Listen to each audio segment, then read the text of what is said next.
quarto ano, tudo bem? Mais uma aula de história! Como que vocês estão? Espero que todos estejam bem. Gente, nós estamos vendo em geografia sobre rural, urbano, primário, secundário, terciário. E aí, tá interligado aí com o que nós vamos entrar hoje em história.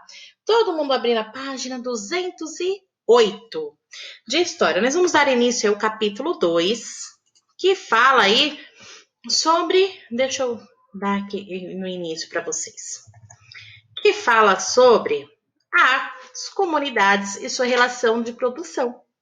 Então, veja bem, vai falar sobre o comércio. O comércio de mercadorias se desenvolveu quando as pessoas, ao produzirem mais do que necessário para a sobrevivência da sua família, começaram a trocar partes de sua produção por artigos que necessitavam e eram produzidos por outras famílias. Observe a imagem a seguir. Meus amores, lembra quando nós falamos do escambo, da troca, que antes era a moeda, o escambo era por meio de troca? Então eu produzia um pouco mais do que eu precisava e trocava. Foi assim que se deu início ao comércio de mercadoria. E aqui o que nós estamos observando? Nós estamos observando uma família no mercado fazendo uma compra. Então vamos lá conversar um pouco sobre isso. O que as pessoas estão fazendo? Estão comprando o que elas necessitam, o que elas querem para sua casa. E quando vocês precisam de algum alimento, o que nós fazemos? Nós vamos no mercado. Eu vou no mercado. E quando eu preciso comprar roupa, eu vou numa loja, no departamento de roupa. Para adquirir algo que necessita, a nossa família realiza o quê? Troca ou compra desse produto. Nós utilizamos dinheiro ou cartão, não é? Então, essa é a nossa realidade de hoje. Dinheiro, cartão, às vezes é muito raro troca, mas geralmente é dinheiro e cartão. Nós também vemos que na nossa região, olha só, você já parou para pensar em qual região são feitos os produtos que você utiliza? Você sabe onde são produzidos seus livros, cadernos, telefones, celulares, tênis, por exemplo? Vocês sabem de onde são produzidos? A grande parte vem lá do meio rural, né? Mas a grande parte hoje é das indústrias. E olha só, a circulação de pessoas e mercadoria, como se deu a isso? Vamos entender a nossa história. Por que se veio desde aquela época? Porque a circulação das mercadorias, das pessoas, desenvolveu principalmente com o processo de sedentarismo. Lembra que eles eram nômades, passaram a ser sedentaristas, aí eles produziam um pouco mais do que precisavam, passou a entrar a lei da troca. Então, essa é a nossa história, né? Possibilitando aí a especialização das pessoas em determinadas atividades. Então, assim, lembra dos vasos cerâmica? Tem até aqui na imagem, ó, eles produzindo vaso. Veja bem, uma família precisa de tudo isso aqui de vaso? Eles não estão produzindo mais do que devem, então eles ficaram o quê? Eles estavam ali, eles acabavam tendo essa especialização em fazer vaso, fez, passaram a comercializar, a trocar esses vasos. E olha só, na pintura é possível identificar uma série de trabalhadores realizando diferentes tarefas.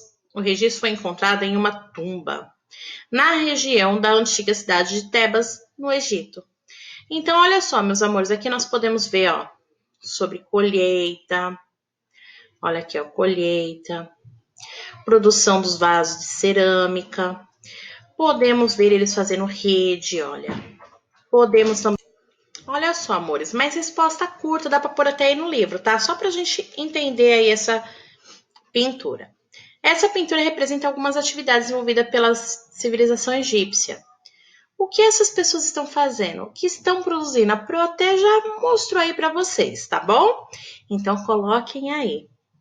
E observando o trabalho dos artesãos, fazendo aí os vasos de cerâmica, o que eles estão produzindo? Eles precisam dessa quantidade? Ok? Então, vamos lá discutir isso. Então, é o que a professora aqui já estava falando, tem a colheita, tem a produção da rede, tem aí a cerâmica. E no 2, não, né? Eles não precisam dessa quantidade, eles estão fazendo a mais. Então, estão entendendo como se deu aí o comércio, ao início aí dessa parte do comércio? Os ceramistas poderiam comercializar os vasos, não é isso? Não é mesmo? Em um sistema de trocas. Esses vasos poderiam ser utilizados para adquirir outras mercadorias, como alimentos, por exemplo. Então, assim, colocar alimento dentro, né? Representados na parte superior da imagem ou para adquirir uma embarcação. Quantos vasos seriam necessários para trocar por uma embarcação? Quanto será, hein? Essa negociação deveria ser bastante difícil, né? Nossa, imagina como eles faziam essas negociações, gente. O Rio Nilo e a atividade comercial. A sociedade egípcia se desenvolveu próximo ao Rio Nilo, na região do Crescente Fértil, há mais de 4.000 anos. Lembra que nós já vimos sobre aí a parte fértil? Em sua margem cultivavam feijão, milho, arroz, painço, trigo e cana-de-açúcar. Olha aqui, ó, o cultivo de cana-de-açúcar nas margens do Rio Nilo. Essa foto foi feita em 2017, olha. E aqui é ruínas do templo, à margem do Rio Nilo, em 2019. Esse rio servia de rota para o comércio. Nele, os barcos egípcios navegavam transportando vários tipos de produtos agrícolas, assim como tecidos, joias, metais, entre outros. Ao longo dos anos, alguns vilarejos se formaram na beira da rota do rio e, com o tempo, tornaram-se grandes cidades. A maior parte da população era formada por camponeses e artesãos, que deveriam pagar tributos. Essa sociedade possuía um líder. Quem é esse líder, gente? Da história? Faraó. E o que é o tributo? É o imposto que a população paga ao Estado por serviços e mercadoria. Então, eles pagavam ali por estar naquele local, por estar usando para comercializar. Olha só essa estátua do faraó Ramsés II na fronteira do Egito e do Sudão. Agora vamos lá para as perguntas. Os egípcios comercializavam seus produtos em diferentes regiões e também adquiriam mercadoria de outras localidades. Qual era a importância do rio Nilo para a civilização egípcia? Gente, qual que é a importância do rio? Acabamos de falar sobre isso. Com o desenvolvimento do comércio ao longo do rio Nilo, surgiram vários vilarejos. A professora hoje está difícil nisso, é? Leia a descrição de um desses locais. Nos vilarejos, havia casas maiores e menores. Os bens instalados na vida calçavam sandálias e se vestiam de linho importado do Egito. Os demais andavam descalços. Todos se adornavam com colares, pulseiras, braçadeiras e tornozeleiras. Esse texto foi retirado foi escrito por Costa e Silva, Alberto da Costa e Silva. A enxada e a lança, a África antes dos portugueses. Rio de Janeiro, Nova Fronteira, 2011. Amores, vamos ver a pergunta sobre isso. É possível afirmar que nessa sociedade havia diferença social entre pessoas? Explique utilizando exemplo do texto. Sim ou não? Deixa bem claro isso, vamos lá escrever, tá bom?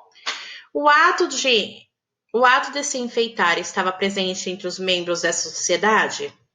Sublinhe no texto os objetos de adornos utilizados por eles. Então, agora vocês só vão lá sublinhar, tá? Amores, o mar Mediterrâneo e as rotas comerciais.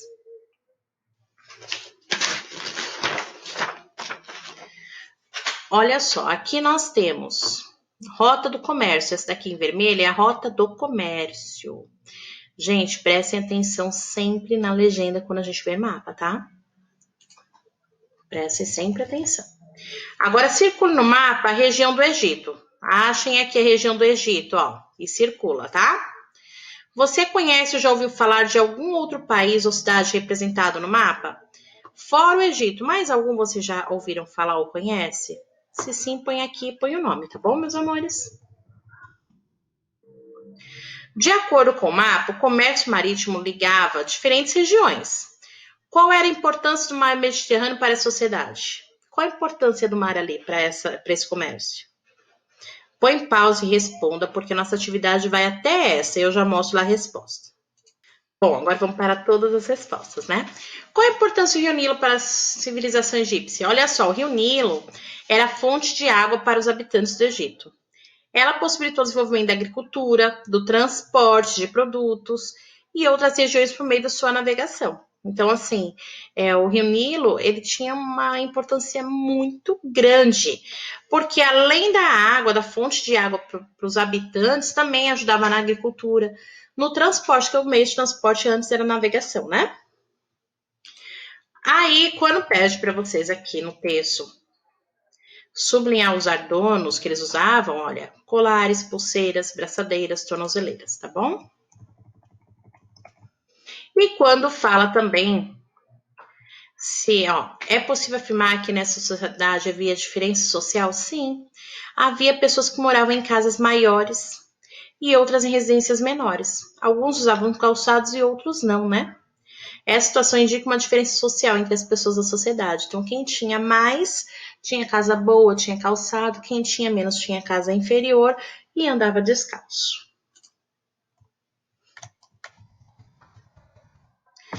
Aqui, meus amores, é resposta pessoal, cada um vai responder o seu. E a última pergunta é esta aqui, que observando o mapa, é possível afirmar que o mar Mediterrâneo é uma região de grande importância comercial para diversas sociedades do mundo antigo.